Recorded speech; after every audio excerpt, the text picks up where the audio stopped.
A partir da aula de hoje, então, a gente vai conseguir, talvez, tratar de uns assuntos mais químicos, vamos dizer assim, né? Eu passei essas últimas 2 aulas ou 3, muito formal, né, em alguns aspectos. Eu acho que foi importante para deixar para vocês as equações principais, mas eu queria continuar agora para a gente pensar em mais algumas situações diferentes, né?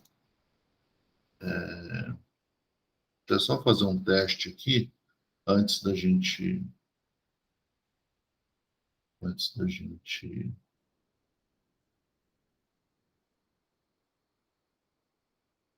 não é bom. É,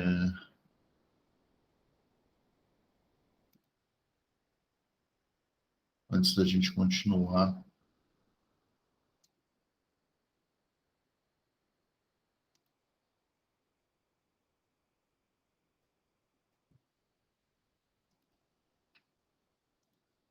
pronto, depois eu consigo resolver dessa forma.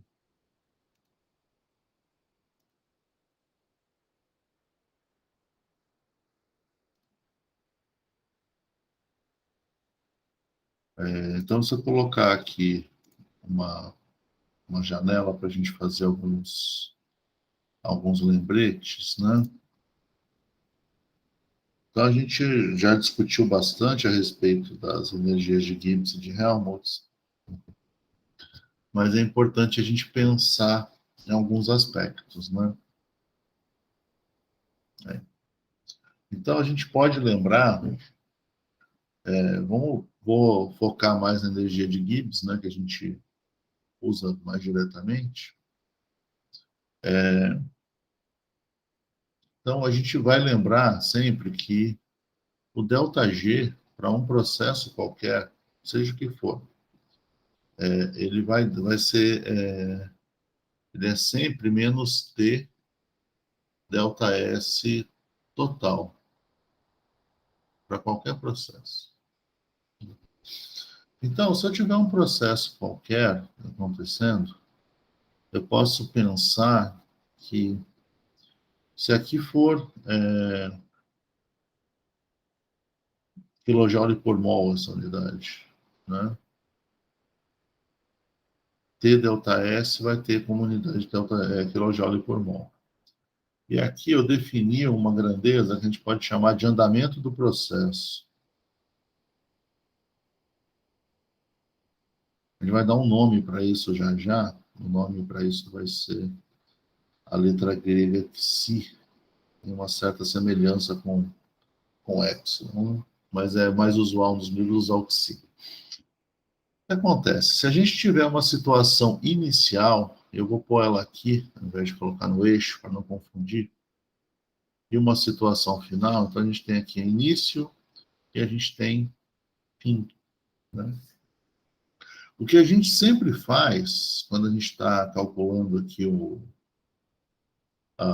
ΔG ou um ΔS total, como elas são funções de estado, a gente se preocupa com a situação inicial e a situação final, né? E aí o nosso delta da grandeza que a gente está estudando, ele vai ser dado pela diferença aqui, né? De energia, né? O delta é isso aqui, se aqui for final, né? E aqui for inicial, aqui que eu digo, eu acho que vocês não veem a setinha, né? Aqui está a condição inicial e aqui está a condição final. O delta, que é sempre final menos inicial, seja ele ΔS ou ΔG, vai estar aqui nessa situação. Até aí, tudo bem. Só que o que acontece? Muitas vezes, quando a gente tem um processo qualquer, a gente pode ter uma situação em que, à medida que o processo avança, o ΔG inicialmente cai em relação às condições iniciais. E depois, o ΔG passa a subir. Isso é muito típico, né? De processos químicos, sejam eles quais forem, especialmente reações. Então, se a gente pensar que isso aqui seria uma curva para o ΔG, né? A gente pode pensar numa curva similar para o ΔS, e aí o que vai acontecer? Vai acontecer o contrário, né? A gente vai ter uma situação de aumento da entropia total até depois uma queda até que a gente chega no final. A gente tem que lembrar que essa grandeza, essa equação aqui, ela já é a integração da equação original, né? A equação original, a gente vai escrever ela como a diferencial dg a menos t ds. O t aqui está fora da diferencial, porque a gente sempre está pensando em processos AP e T constantes, a gente está lidando com o ΔG, né? Então, o T fica fora da diferencial. Mas o que acontece, então? Olha, se eu olhar essa curva, se eu analisar essa curva com um pouco de calma, eu vou perceber que a condição de menor energia de Gibbs não é nem a inicial e nem a final, né? A menor energia de Gibbs, né, o mínimo dessa curva, vai ser a situação em que eu tenho a derivada dessa curva aqui em preto igual a zero. Ou seja, em algum lugar por aqui, meu desenho não está muito bom, mas vamos dizer que seja aqui, ó, né? Então, nesse ponto, a derivada aqui tá horizontal. Então, a gente pode dizer aqui que a derivada de g em relação ao andamento do processo, nesse ponto, ela é zero. A mesma coisa vale aqui. Então, no máximo aqui, vamos dizer que é aqui o máximo, né? Só para... No máximo aqui, a derivada da entropia total com, a, com o andamento do processo, né? Quer dizer, sair de inicial e chegar no final, isso aqui também é zero. Então, no fundo, o que a gente tem aqui, não importa qual processo seja, é uma condição em que eu tenho o máximo de entropia total, né? Aqui, lembra que uma derivada ser igual a zero implica que eu estou ou no máximo ou no mínimo de uma função. Para eu saber se é máximo ou mínimo, eu posso analisar, inclusive, a derivada segunda e tudo, mas aqui a gente faz isso visualmente, então eu estou no mínimo da curva do ΔG, na verdade de G, né? Ou eu estou no máximo da curva de entropia. Essa situação é a situação mais provável, né? Por que ela é a mais provável? Porque é a situação que minimiza a energia de Gibbs ou maximiza a entropia total do processo, tá? Então, essa situação que está aqui, ela me diz que é a situação a que o processo tende. Ou seja, naturalmente, se eu aguardar o tempo suficiente, e aí esse tempo suficiente depende de um monte de coisa, não é o objetivo do nosso curso falar disso, né, da velocidade com que isso é atingido, mas se eu aguardar tempo suficiente, o meu processo vai chegar nesse ponto aqui, ó. Então, o andamento do processo vai parar em algum lugar, né? E esse parar em algum lugar tem nome, né? Que nome disso teria, será?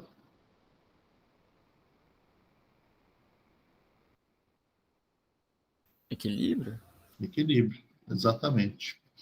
Ou seja, é a situação em que eu estou em, em equilíbrio.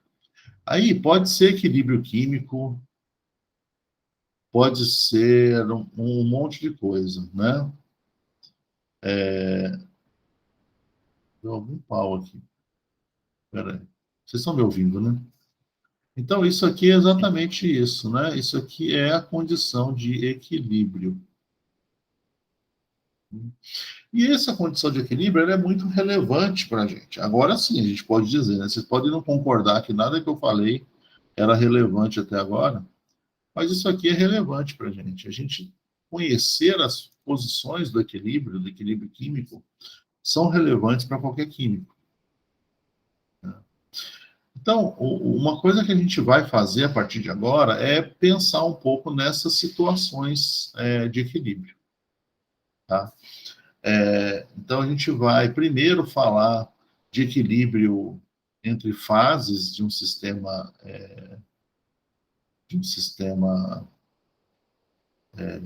como que chama?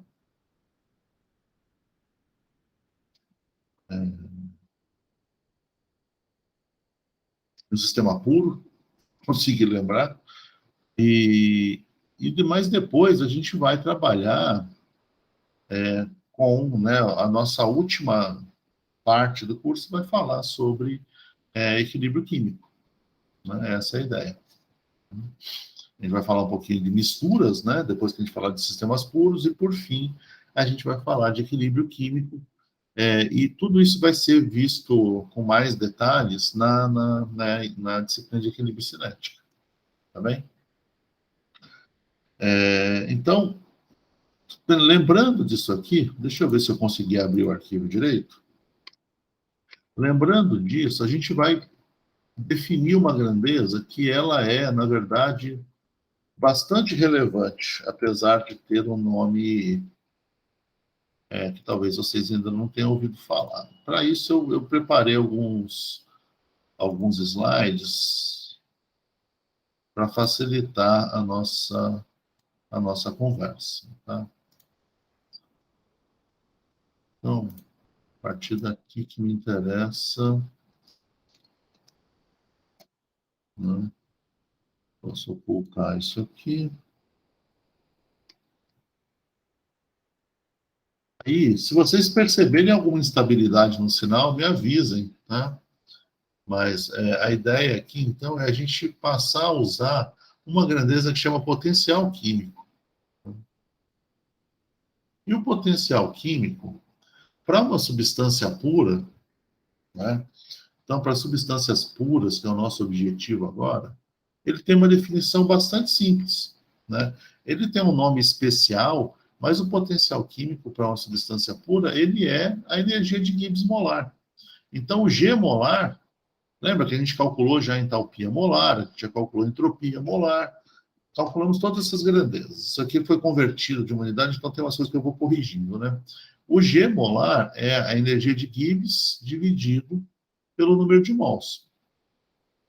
Isso, né, é uma definição que a gente já conhece, né?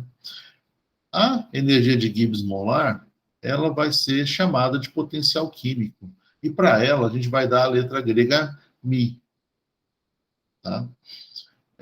Ou seja, né, se eu quiser calcular a energia de Gibbs, eu só pego o potencial químico e multiplico pelo número de mols para eu saber a energia de Gibbs para uma determinada grandeza. Aí isso aqui quer dizer, né, aquela velha discussão. A energia de Gibbs, ela depende do número de mols.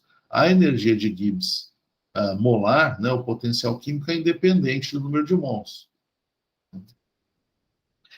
Aí, a gente pode então dizer que o Mi é uma propriedade intensiva. Né? Só que o Mi ele tem umas propriedades bastante importantes, né? Porque ele vai atuar no direcionamento dos processos. Em que sentido? O que atua também em direcionamento de processos?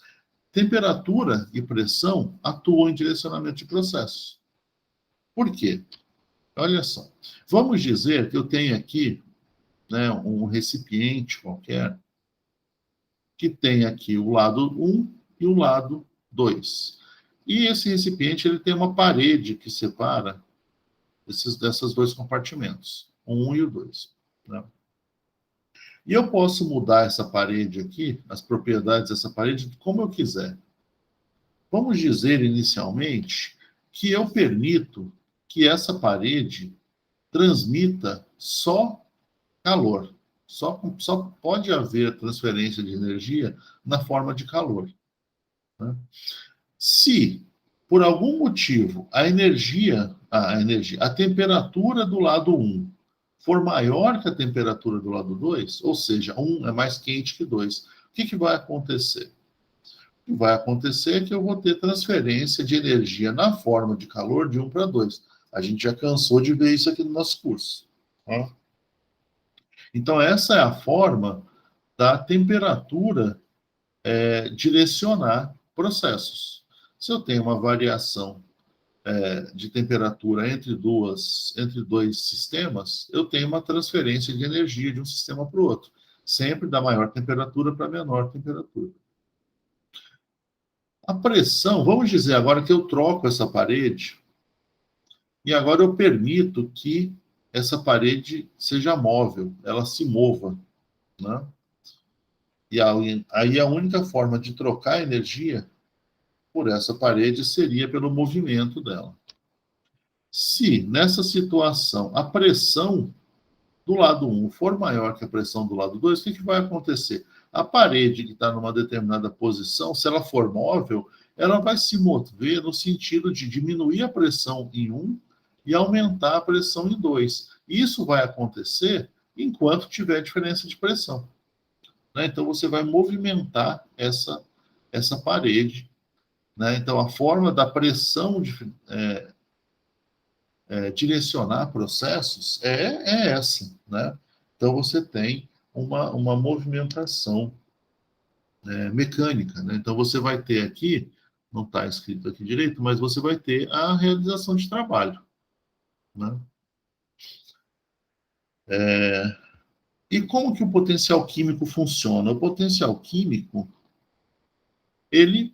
se eu tenho o potencial químico do lado 1 maior que o potencial químico do lado 2, agora eu vou ter que trocar essa barreira para que ela permita a transferência de massa de 1 para 2. Se eu tenho o potencial químico do lado 1 maior que o potencial químico do lado 2, eu tenho transferência de massa. Então, por algum motivo, eu tenho um potencial químico alto. A gente já vai ver como que isso acontece, né?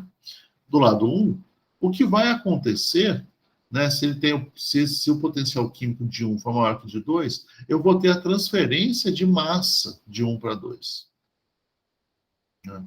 Vamos dizer, o que quer dizer, então? Lembra que o mínimo, a tendência natural é sempre minimizar o potencial químico. Então, a situação aqui tem que ser tal que, ao fazer essa transferência de massa, eu estou causando uma diminuição da energia de Gibbs do processo como um todo. Né? E aí, quem vai dizer isso, quem vai me permitir analisar esse direcionamento é o potencial químico. Ao fazer a transferência de massa de um material para o outro, eu causo a variação do potencial químico. Ou melhor, eu causo a variação da energia de Gibbs, que vai afetar o potencial químico. Né? E aí eu vou ter uma situação de transferência de massa até que o potencial químico dos dois lados fique igual.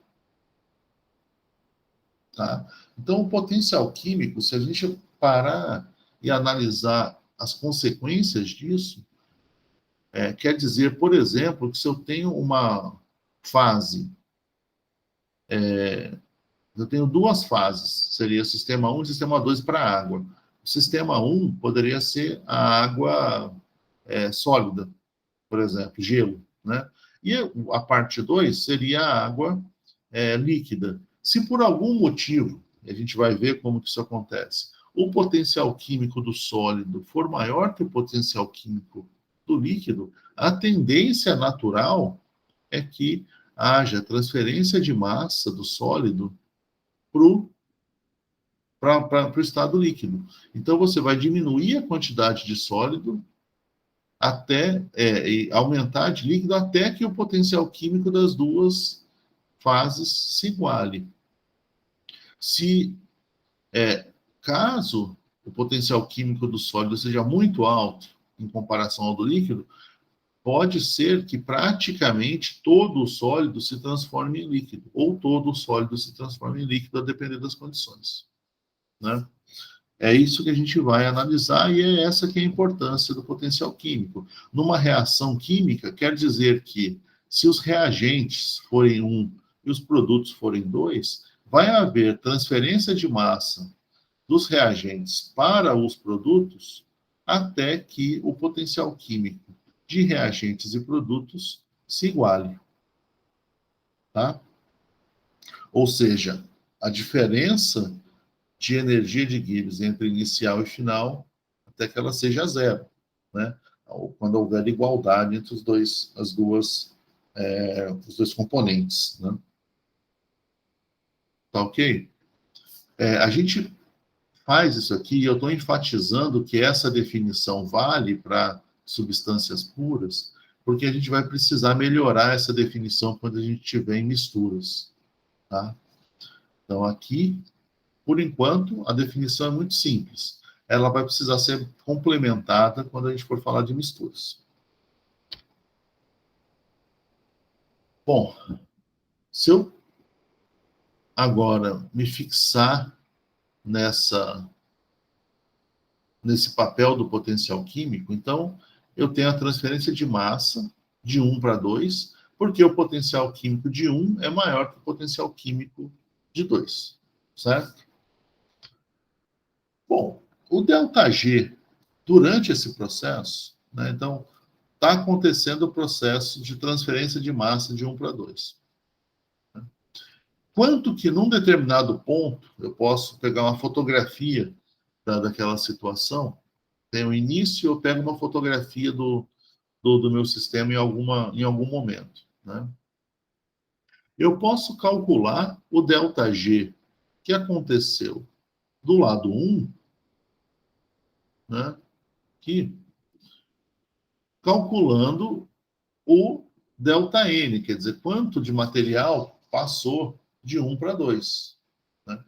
Como eu tenho a transferência nessa direção que está desenhada aqui, quer dizer que o ΔN para 1 vai ser negativo. Então, por isso aparece esse sinal negativo aqui. Isso vezes o potencial químico de 1. Para o 2, o que acontece? O 2 está recebendo massa. Né? Então, o ΔN para o 2, para o lado 2 aqui, né, ele vai ser dado por um valor positivo. O ΔN é o mesmo, um módulo, né? Só que ele é negativo para o 1 e positivo para o 2. Isso vezes o potencial químico de 2. Como o que me interessa é todo o sistema, eu tenho que somar o ΔG do processo como um todo, ele vai ser a soma do ΔG de 1 com o ΔG de 2. Então, a energia livre total vai variar... Professor, pode falar. Desculpe te interromper, mas não. Como que essa transferência de massa é feita? Então, aí depende do seu sistema. Se você tiver, por exemplo, como eu estava falando do exemplo da água, imagina que você tem uma pedra de gelo que está em contato com líquido. Né? O que acontece é que na interface entre o líquido e o sólido pode ter transferência de massa. Então, uma parte do material que está sólido passa a líquido. A separação entre esse sistema aqui, como está dado aqui, ó, essa separação ela não é necessariamente uma separação real, né? Ela pode ser simplesmente a interface entre uma fase e outra. Se for numa reação química, você não consegue distinguir essa interface. A reação está acontecendo em solução, por exemplo, se for uma reação em solução, e você não consegue distinguir, mas você consegue definir o que é o 1 como sendo os reagentes e o 2 como sendo os produtos.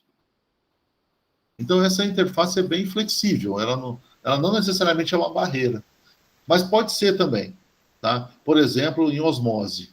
No processo de eletrólise também pode ocorrer essa transferência de massa? Pode, claro.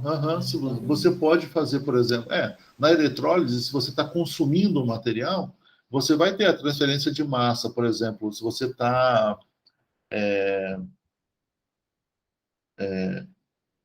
Se a sua eletrólise é para corroer um material, por exemplo, você tem cobre 0 e você quer colocar uma certa quantidade de cobre 2 em solução. Então, você está transferindo massa do seu material. Você coloca sua barra de cobre no líquido, né? E você começa a aplicar potencial de forma a oxidar o cobre para cobre 2. Isso vai ser transferido para o líquido. Então, pode ser dessa forma, por exemplo, né? Ou o contrário, né? Você pode ter lá, você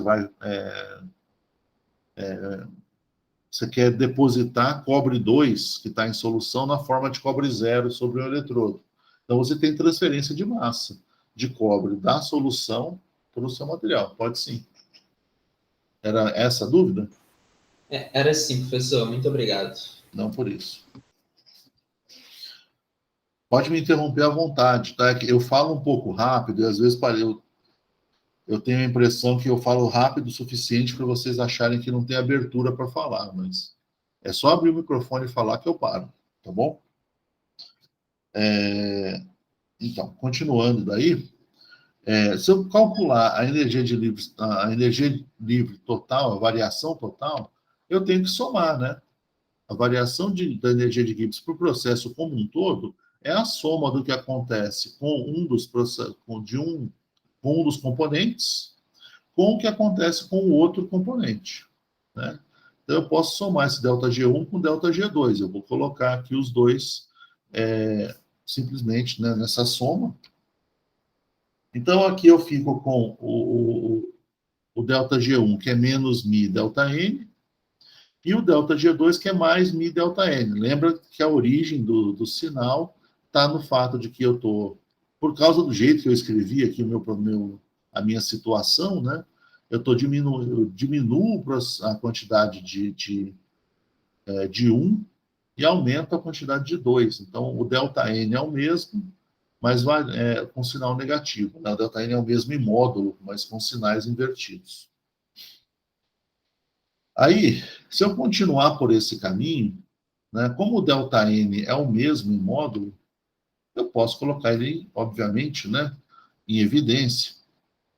E aí eu vou ficar, só para melhorar aqui a anotação, fica μ2 menos μ1, que é a variação do potencial químico, a diferença de potencial químico entre o sistema 2 e o sistema 1. Né? Olha que interessante, porque isso aqui é a grandeza, isso aqui é o módulo, né? É o módulo do ΔN. Então, esse número aqui, ele é necessariamente maior que 0, já que é módulo, né? Então, o que vai acontecer aqui é que o que vai determinar se o ΔG total é menor que 0 ou não é a diferença de potencial químico entre 2 e 1. Né? Então, para que isso aqui, para que a transferência, do jeito que ela está escrita aqui, quer dizer, passar de 1 para 2 aconteça, o potencial químico de 1 tem que ser negativo, tão negativo a ponto de tornar essa subtração aqui negativa. Então, é ela que determina, a diferença de potencial químico é que determina o ΔG total.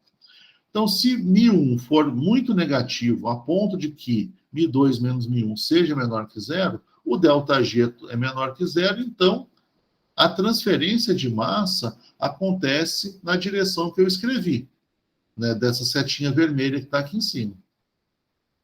Se isso se inverter em algum momento, né, então, se tiver a situação de μ2 maior que μ1, aí a transferência de fase, a transferência de massa acontece no sentido invertido, né?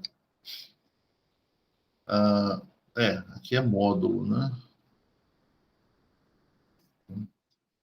Certo? Mas e a condição em que o potencial químico das duas situações é igual? A situação, essa situação em que para o ΔG ser igual a 0, isso aqui lembra que é um critério de equilíbrio, né? Que a gente viu lá agora há pouco. É um critério de equilíbrio. É o critério de equilíbrio, na verdade. Né? O ΔG ser igual a zero, ou que é o caso da diferencial em relação ao processo ser zero. Né? Isso aqui acontece se μ2 é igual a μ1. Ou seja, se o potencial químico dos dois componentes do nosso processo se igualar. Então, nessa situação, quando o potencial químico dos dois lados, né, vamos dizer assim, é que eu como químico, eu sempre penso numa equação química, né? Então, se eu pensar na equação química, é como se é o potencial químico das duas coisas que estão escritas na reação, os dois lados da reação, reagente e produto, porém iguais. Só que não necessariamente é reagente e produto, né? A gente pode analisar, pode escrever uma equação química para um equilíbrio de fase, por exemplo, que é o que a gente vai fazer a seguir. Né? Mas aí, se a gente vamos pensar mais um pouquinho. Se não tiver claro, por favor, vocês me avisem. Hein? Vamos pensar mais um pouquinho. Né? Então, a gente pode falar, se eu escrevo o processo desse jeito, então eu tenho transferência de massa de 1 para 2. Se o potencial, isso aqui é tudo módulo, tá? É sempre módulo, é que eu não escrevi módulo aqui, não sei bem porquê, né? Se o potencial químico de 1 for maior que o potencial químico de 2, o ΔG vai ser negativo. E aqui implica que eu tenho transferência de massa, né, de 1 para 2, né? Ou seja, o número de mols, né? Mas o que está acontecendo é que tem massa transferida de 1 para 2. Se acontecer o inverso, aí a massa é transferida de 2 para 1.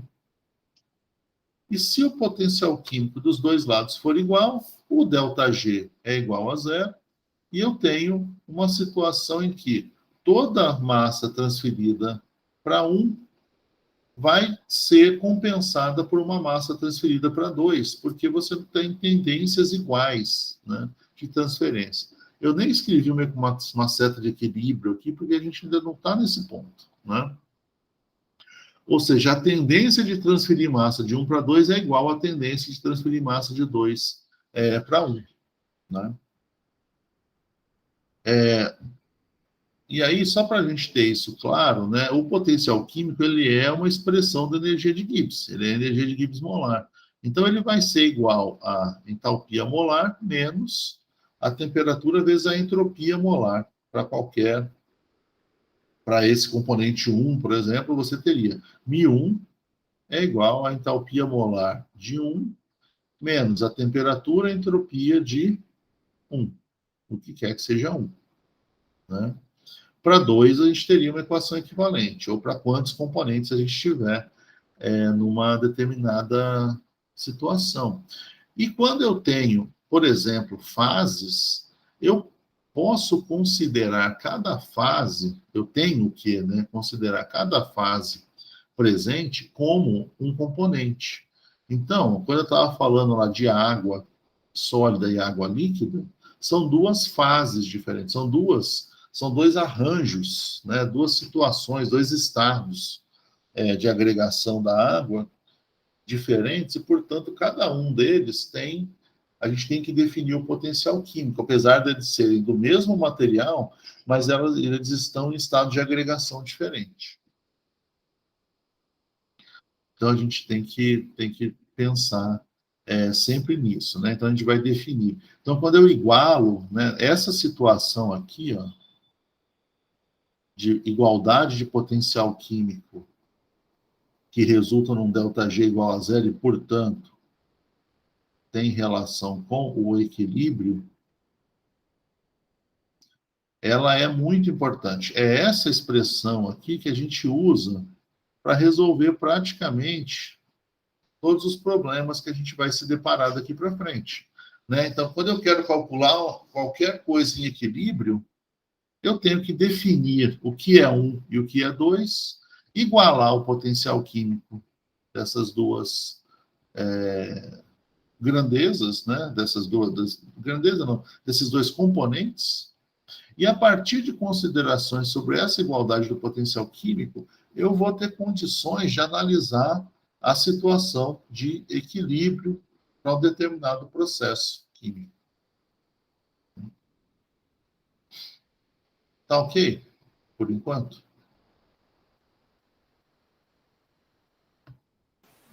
Tudo certo, professor. E aí, né, a coisa mais simples que a gente pode pensar, né, um processo mais simples que a gente pode pensar é uma mudança de fase de uma substância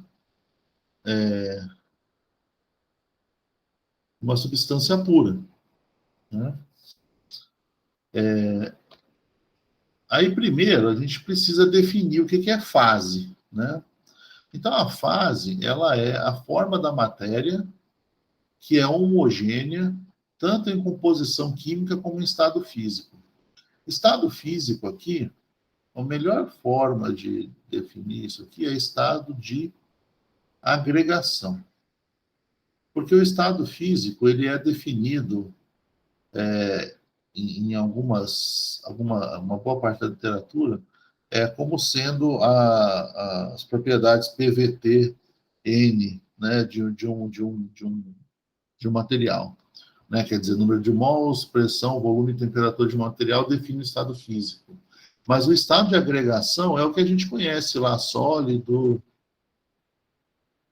líquido, gasoso. E entre os sólidos também as diferentes arranjos cristalinos, né? Isso é relevante. Se eu tenho um material que pode se arranjar, ter retículos cristalinos variados, se eu tenho uma mistura desses retículos cristalinos, eu tenho diferentes fases. Isso é, inclusive, um campo de estudo, né? Quer dizer, você analisar diferentes fases, materiais que são chamados de policristalinos, você tem uma situação em que você tem, ao variar o arranjo cristalino de material, você pode variar propriedades importantes. Por exemplo, num fármaco, fármacos com diferentes arranjos cristalinos têm biodisponibilidade ou mesmo ação no corpo diferente, por causa do arranjo cristalino do sólido, né? Então, são coisas que a gente sempre tem que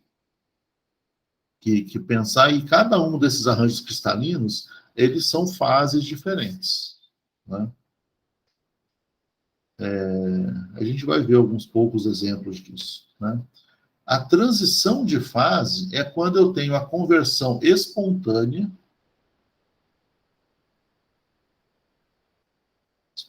que é uma palavra importante, de uma fase em outra. E essa conversão espontânea, ela ocorre em condições de PV e T que são características, elas são propriedade do material. Para uma determinada pressão, volume e temperatura, o material ele muda de fase espontaneamente num determinado ponto, numa determinada condição, né? Então, isso é uma propriedade e cada uma dessas grandezas influi na transição de fase, né, de um material. E aí, quando eu tenho, então, uma situação em que eu quero estudar a dependência da transição de fase com grandezas, com essas três grandezas, eu preciso colocar isso na forma de um gráfico.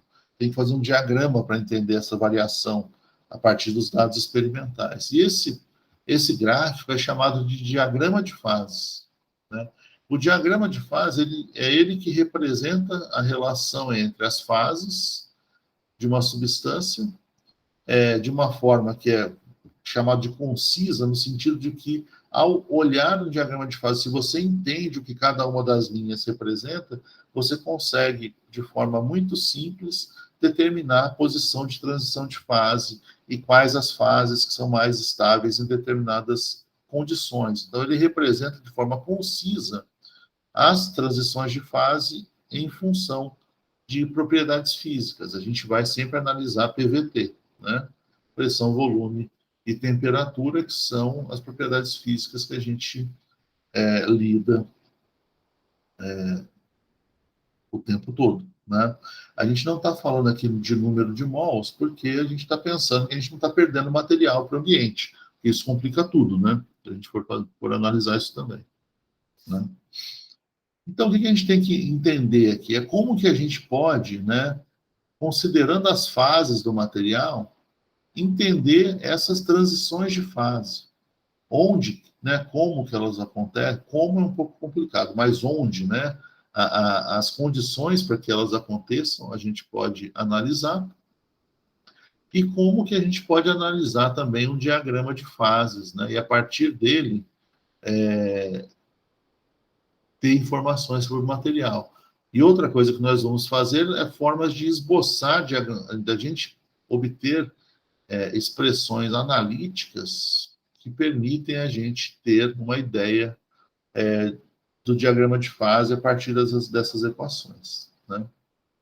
Lembrando que um diagrama de fase, ele é um gráfico que ele é obtido experimentalmente. Então, você vai para o laboratório, você garante as condições experimentais para que você conheça PV e T que você está trabalhando, e você determina as posições das transições de fase. Depois, você consegue analisar essas transições de fase, né? Mas o diagrama de fase, ele é uma propriedade experimental dos materiais. Ou seja, isso aqui é prático. A gente pode ir para um laboratório e a gente faz algo parecido, né? No nosso laboratório, por exemplo, no laboratório de termodinâmica, a gente levanta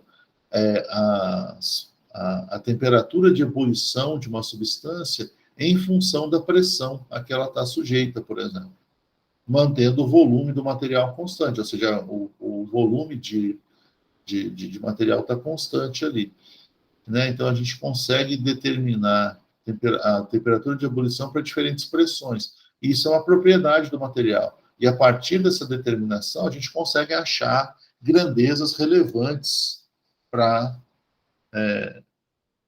que descrevem o material, né?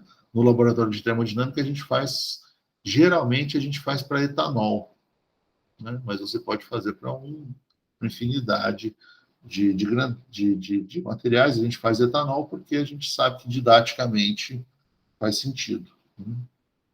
A gente considera que didaticamente faz sentido. E aí, a gente vai ter que lembrar do que a gente viu lá agora há pouco, né? No equilíbrio, o potencial químico ele é igual no sistema como um todo, certo? Ou seja, se eu tenho duas fases, no equilíbrio, o potencial químico entre essas duas fases vai ser igual,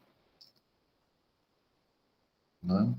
A gente não vai ter uma variação relevante. Uma variação relevante. A gente não pode ter variação do potencial químico no sistema como um todo.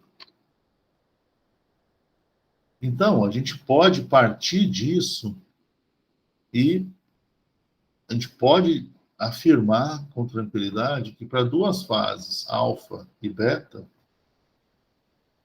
se eu estou no equilíbrio, o potencial químico da fase alfa é idêntico ao potencial químico da fase beta. Seja, por exemplo, alfa, o sólido, e beta, o líquido, do mesmo material. A gente está sempre falando, por enquanto, de substâncias puras, né?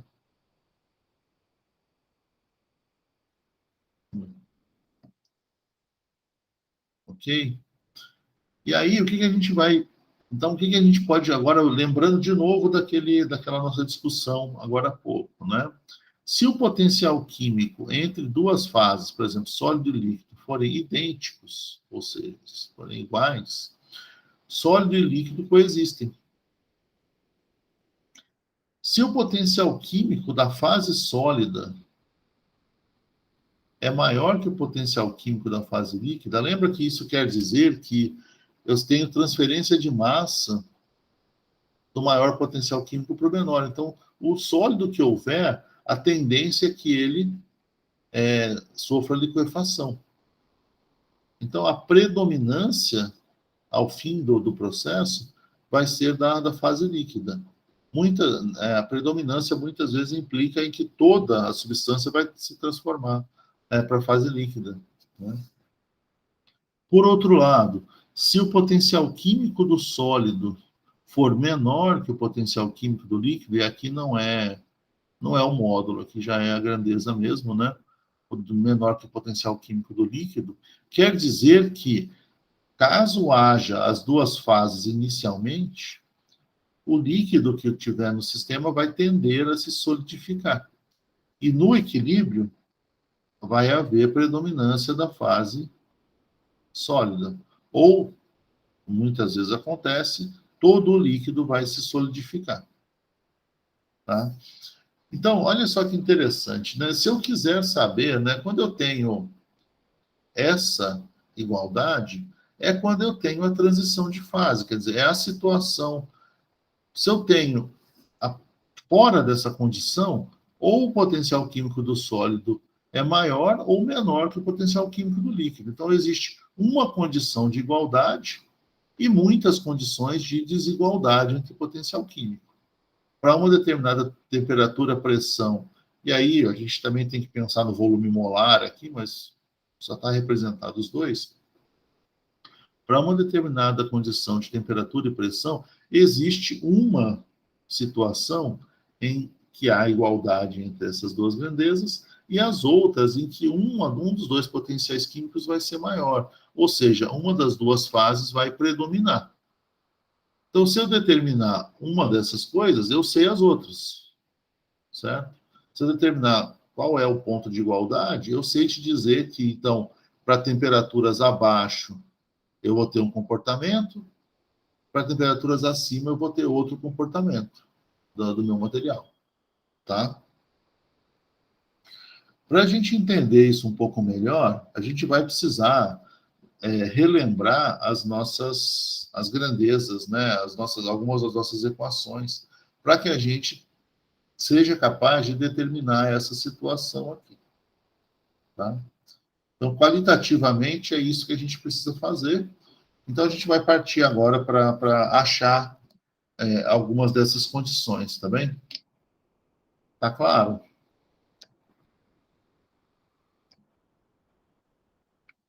Tá claro, professor. Tá. Vamos dar um pouquinho para mais adiante. Aí, a gente quer, para a gente saber né, essa dependência com a temperatura, a gente vai usar aquela equação fundamental que a gente obteve em algumas aulas. Então, que é diferencial, aqui seria G molar, né? Está tudo molar aqui. A gente chama a energia de Gibbs molar de potencial químico. Para uma substância pura, essa definição está boa o suficiente. A equação fundamental é essa, então é essa dependência aqui, menos entropia molar dt mais volume molar dp. Se eu quero saber só a dependência com T, eu quero saber só a dependência com P, isso aqui implica que P é constante. Se P é constante, eu posso dizer que a derivada de P é zero, né? Porque né, derivada de um número constante, de um valor constante é zero.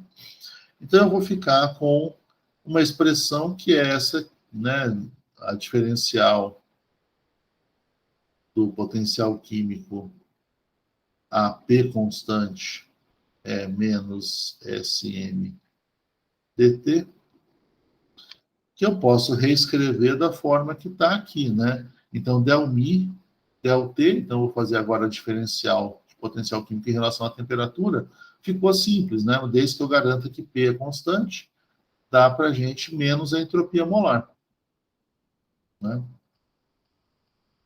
E uma coisa interessante para a gente perceber aqui em relação a essa expressão é o seguinte: lembra que a gente determinou já há bastante tempo, antes do recesso de Natal, a gente mostrou que o material qualquer, ele vai ter entropia molar igual a zero Kelvin. Né? Se, para ter maior que 0 Kelvin, a entropia molar de qualquer material é necessariamente maior que zero. A menor entropia que o material pode ter é zero. À medida que a temperatura aumenta, eu tenho um aumento da entropia. A entropia, não estou falando de ΔS, estou falando da entropia. Todo material tem uma certa entropia maior que zero para temperaturas acima do 0 Kelvin. Então, necessariamente, Sm é maior que zero. Para qualquer material, qualquer fase, ela é maior que zero. Isso necessariamente quer dizer que a derivada de potencial químico com a temperatura, a pressão constante, ela é necessariamente menor que zero. Agora, quão menor que zero? Depende do valor da entropia molar. Quanto maior a entropia molar, mais negativa é a inclinação da curva de potencial químico por T. Tá claro?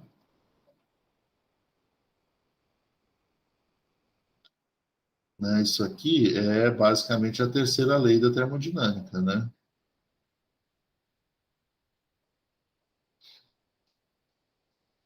Então, se isso aqui for assim, eu posso, então, partindo dessa expressão e dessa análise que a gente fez, outra coisa que, normal, isso aqui é verdade para, né, sempre. A entropia molar do material sólido, ela é menor que a entropia molar do material líquido, que é menor que a entropia molar do gás. Então, se eu fizer o gráfico, por isso aqui, eu pus, que bom. Eu achei que eu tinha esquecido. O exemplo que está dado aqui é para a água também, né? Então, a água no estado sólido a 273 Kelvin, né? Quer dizer, na transição de fase, tem uma entropia molar de 38 joule por Kelvin por mol. A água líquida tem uma entropia maior, a temperatura aqui é diferente, mas não é tão diferente a ponto de dar essa diferença, né? Com a temperatura. A entropia da água líquida ela é maior que da água no estado sólido, é quase 70, né, joule por Kelvin por mol. E a entropia molar da água no estado gasoso, também é 298 Kelvin, isso aqui é a mesma temperatura, é bastante mais alta, 188,83 joule por Kelvin por mol. Né? Isso você vai verificar para água, isso é muito disponível, mas para qualquer material que você tenha os dados de entropia molar para diferentes estados de agregação, você sempre vai verificar um aumento da entropia molar dessa forma, sólido menor que líquido, menor do que gás. Isso tem a ver justamente com a probabilidade, a possibilidade de dispersão da energia nesse sistema, né? O sistema sólido, quando a gente tem material sólido, a gente tem as moléculas com pouquíssima mobilidade, né? Sempre associadas a um retículo cristalino, mesmo que seja um sólido não cristalino, elas estão localmente, elas estão associadas, muito presas a outras moléculas, então a liberdade translacional dela é muito pequena, de modo que a dispersão espacial de energia é muito limitada. Então, o sólido tende a ter uma entropia relativamente baixa quando a gente compara com os outros estados de agregação. No caso do líquido, você tem pelo menos uma liberdade maior de uma mesma molécula transitar, né, translacionar dentro do sistema líquido. Né? Enquanto que no gás você tem uma liberdade, inclusive, né, de ocupar todo o volume e ter uma liberdade translacional muito grande. Então, essa variação na dispersão espacial é que é responsável por isso, por esse aumento aqui da entropia molar. Isso aqui a gente sempre verifica nos materiais em qualquer material em que a gente consiga medir a entropia molar para os 3 estágios de agregação. Aí o que vai acontecer por causa dessa... Isso aqui é né, praticamente um fato, vamos dizer assim, experimental. Se eu fizer agora um gráfico de potencial químico por temperatura, né, isso aqui, do jeito que está escrito aqui, isso aqui me mostra que esse gráfico ele é uma reta. Né?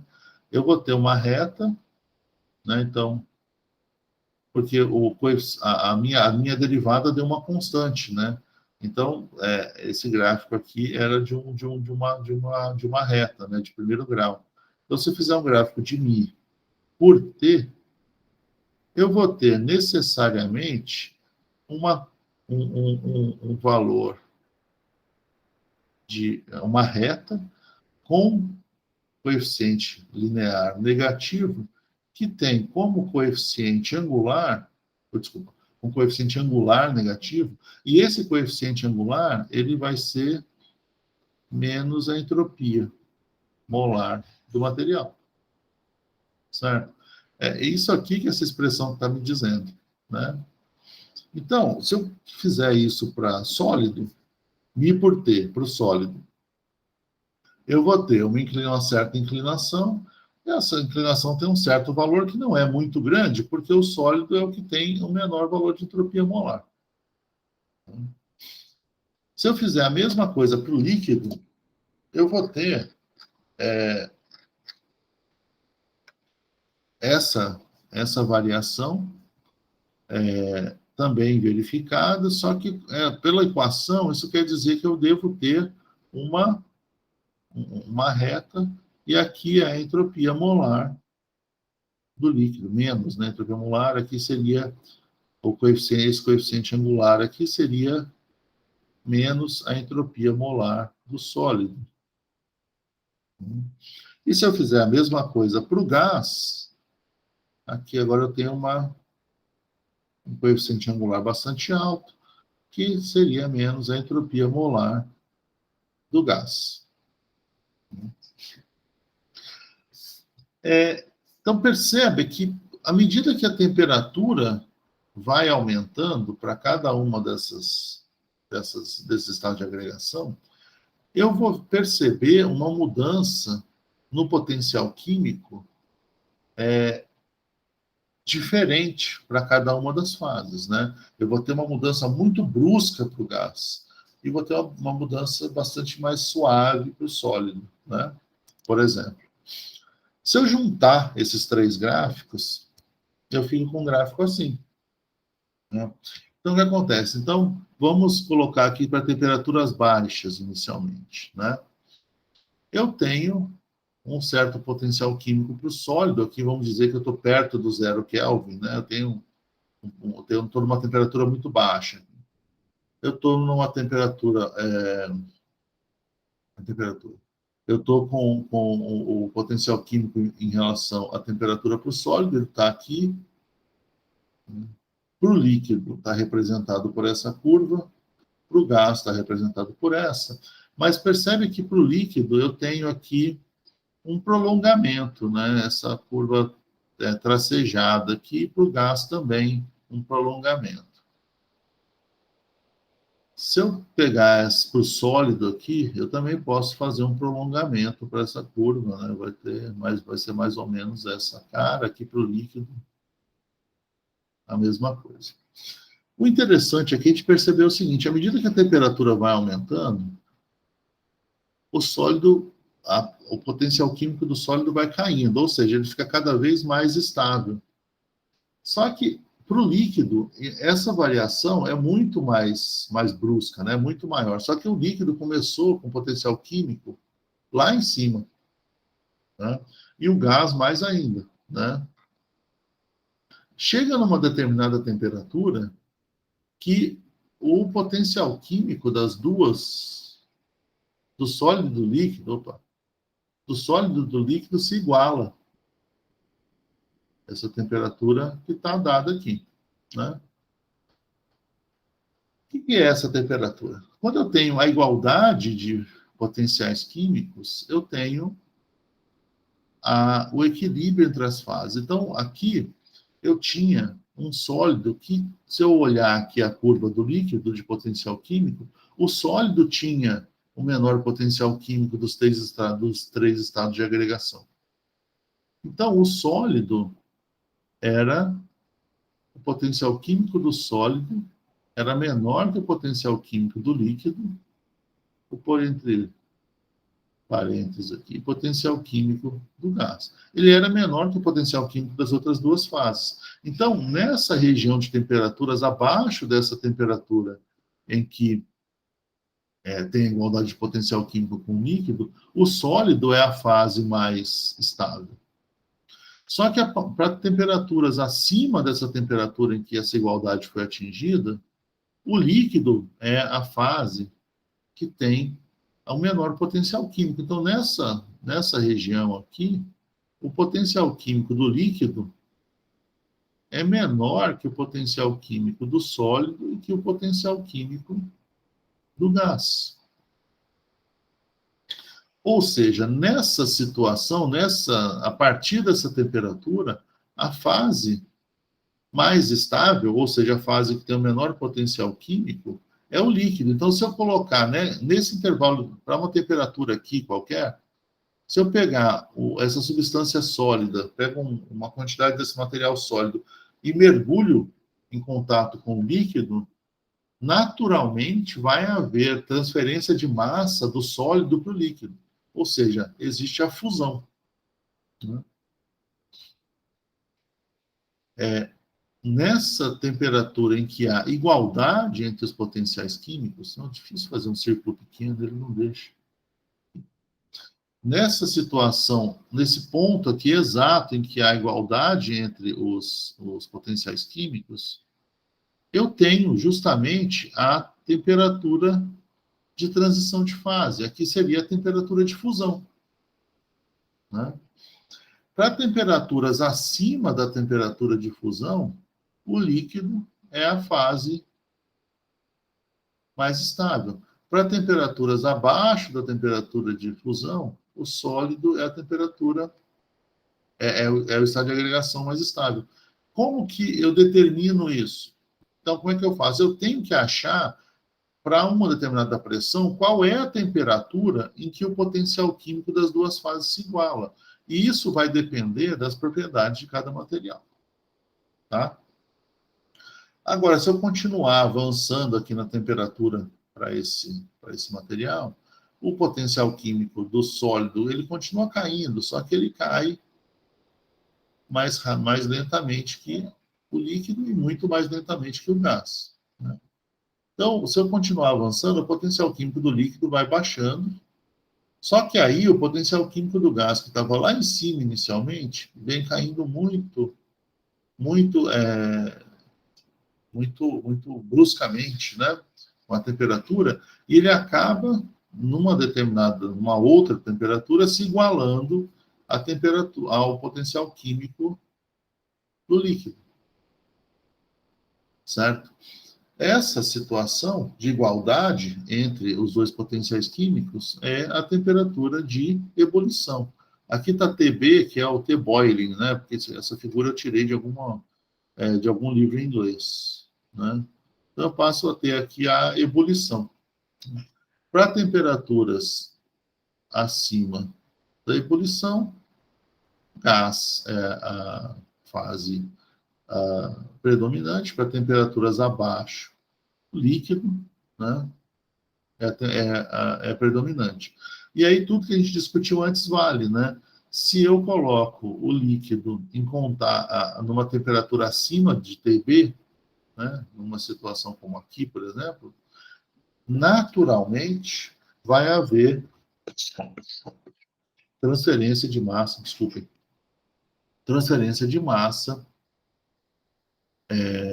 da fase líquida para a fase gasosa. Né? Se eu, por outro lado, colocar líquido e gás misturados exatamente na condição da temperatura de ebulição, as duas fases vão ficar em equilíbrio. Não há transferência de massa de um material para o outro. né, elas vão continuar, se elas estiverem exatamente em equilíbrio, a tendência é que o número de mols de líquido e gás se mantenha igual e constante, se eles estão em contato, né? A mesma coisa aqui vale para sólido e líquido. Existem condições, é lógico, né? Existe uma situação acima, por exemplo, da temperatura crítica, em que a gente tem a transição direta de sólido para gás, a gente não tem mais a líquido gás, então a gente tem a sublimação. Mas a condição para que haja sublimação é a mesma, potencial químico do sólido igual ao potencial químico do gás. Esse gráfico só muda um pouco, né? Muda um pouco, suprimindo a fase líquida. Então, a partir desse gráfico, a gente pode perceber que a gente tem situações para uma determinada pressão. Se eu mantiver a pressão constante, vai haver situações em que o sólido é predominante, eu vou ter a temperatura de transição de fase, a partir dessa temperatura o líquido é dominante, depois eu vou ter a transição para o gás, e a partir dessa temperatura o gás é predominante. Se eu fizer isso, então, se eu tiver se eu quiser preencher isso num gráfico de pressão por temperatura, por exemplo, para uma determinada pressão, eu posso fazer uma reta horizontal, eu vou encontrar, ao analisar esse gráfico, eu vou encontrar um ponto, que seria para essa pressão aqui, né, qualquer, eu tenho a temperatura de fusão, e mais adiante eu encontro a temperatura de ebulição, né?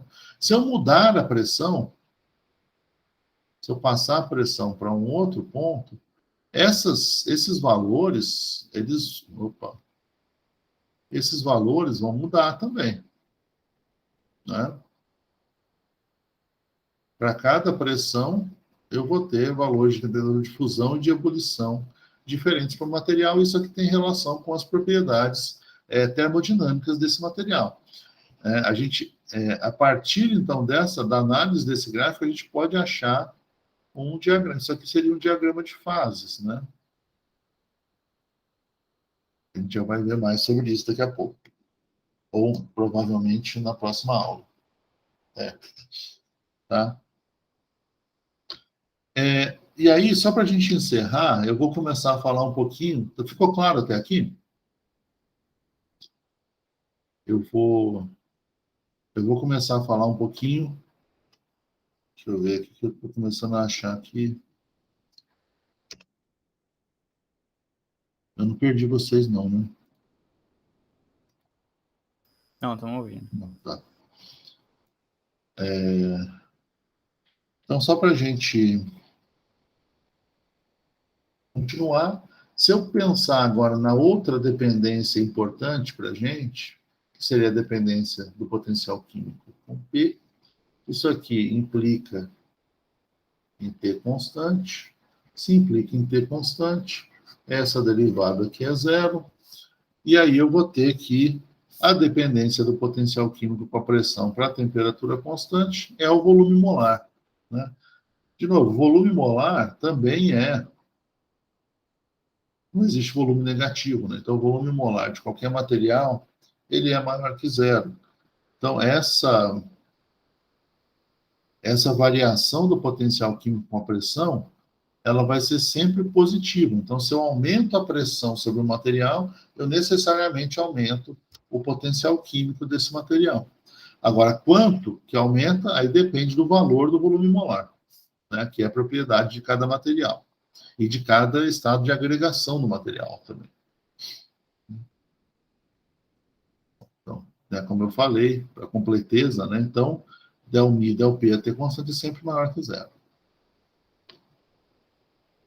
Eu não vou fazer um gráfico similar àquele do potencial químico com a pressão, que eu fiz para similar ao que a gente fez para o potencial químico com a temperatura, porque ele não é um gráfico tão simples assim. Mas a gente pode analisar assim, ó. Essa figura eu tentei melhorar de todo jeito, mas não consegui muito não. Ó. aqui tem uma linha fininha descendo aqui, e aqui tem uma outra linha subindo aqui, tá? O potencial, o volume molar, aqui a gente está pensando na transição sólido-líquido. O volume molar do sólido e do líquido, ele tem uma relação complexa, né? Porque depende muito das interações intermoleculares. A maioria das substâncias,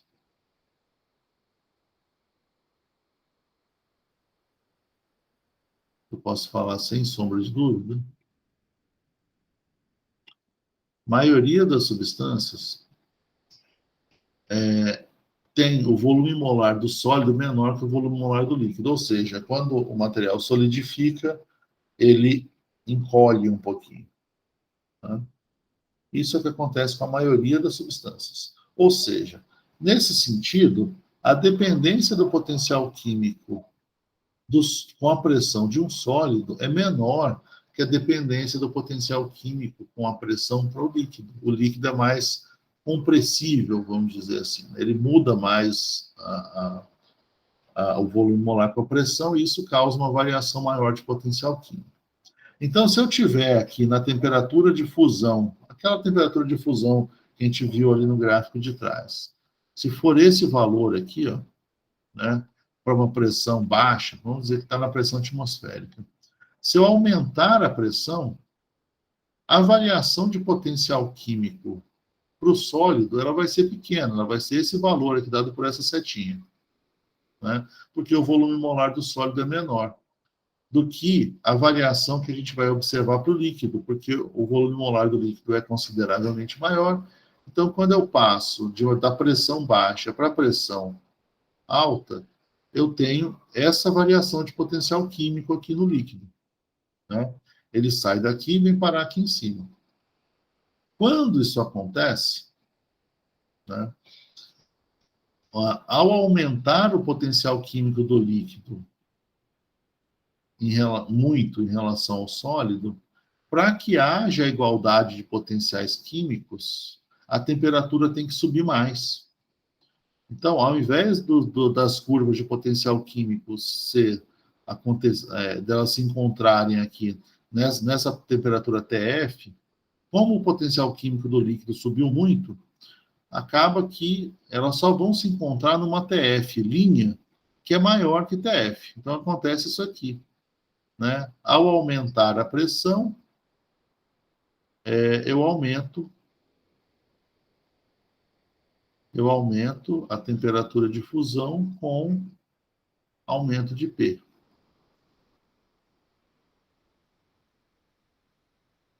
Certo? Isso é típico. A gente vai ver as equações para isso daqui a pouco, né? Isso é o que acontece com a maioria das substâncias.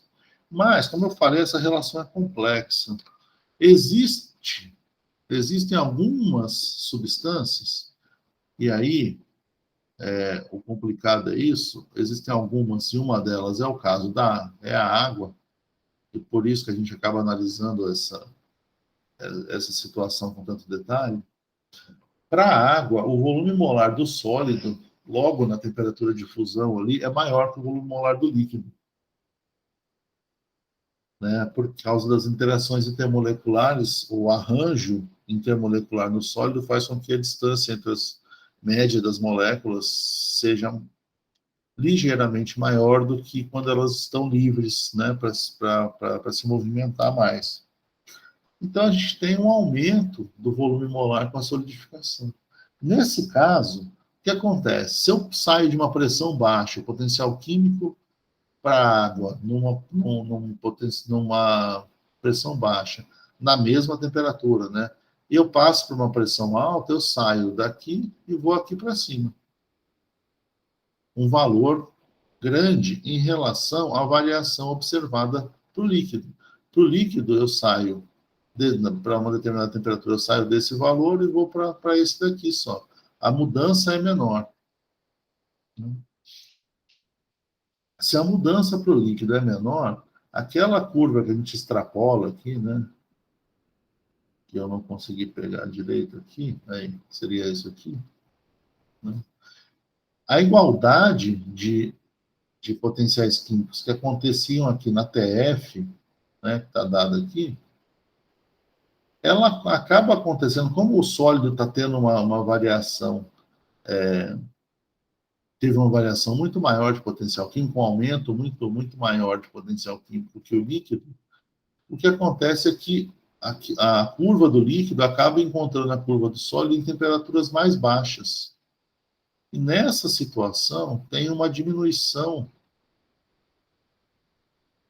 Então, diminui TF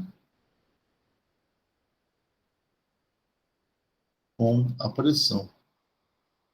E é isso que faz a água tão importante, tão especial, né? Quando a gente pensa até com relação à forma com que o nosso planeta evoluiu, né? Mas tem umas coisas mais bucólicas. Vocês sabem por que a gente consegue patinar no gelo? Né? Porque o que é um patinho no gelo? Né? Você tem uma lâmina, né? Que ela fica bem fininha, e isso encosta no gelo, né? Se ela fica bem fininha, a área de contato entre a lâmina e o gelo é muito pequena. Então, se eu subo em cima dessa lâmina, eu exerço uma certa força no gelo, dividido por uma área muito pequena. Ou seja, a pressão que eu exerço no gelo é muito grande. Como, ao aumentar a pressão sobre a água, eu diminuo a temperatura de fusão, o que acontece é que ao pressionar, ao fazer essa pressão tão grande, a água ali no entorno da lâmina fica líquida. E aí a lâmina desliza, né? E aí a gente consegue usar o patinho no gelo para deslizar. Se o gelo estiver muito congelado, numa temperatura muito baixa, essa pressão não é suficiente, então você põe lá o patinho no gelo e ele fica preso, porque não, a pressão que você exerceu não foi suficiente para degelar a água ali no entorno da lâmina, né? Uma coisa que vocês podem pensar depois é o que aconteceria, por exemplo, se eu tivesse eu fosse tentar patinar no gelo num lago de, sei lá, ciclohexano, né? Se tiver ciclohexano sólido, ciclohexano é um dos casos aqui da maioria das substâncias, que o volume molar do sólido é menor que o volume molar do líquido. O que aconteceria? Será que eu conseguiria patinar do mesmo jeito? Usando uma lâmina dessas?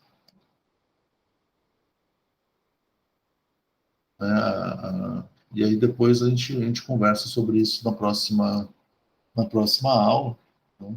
Aí na próxima aula a gente fala especificamente sobre a, a, sobre os diagramas de fase, tá bem? Acho que agora eu posso parar de compartilhar isso aqui. Ficou claro o que eu estou falando até agora, gente? Eu acho que...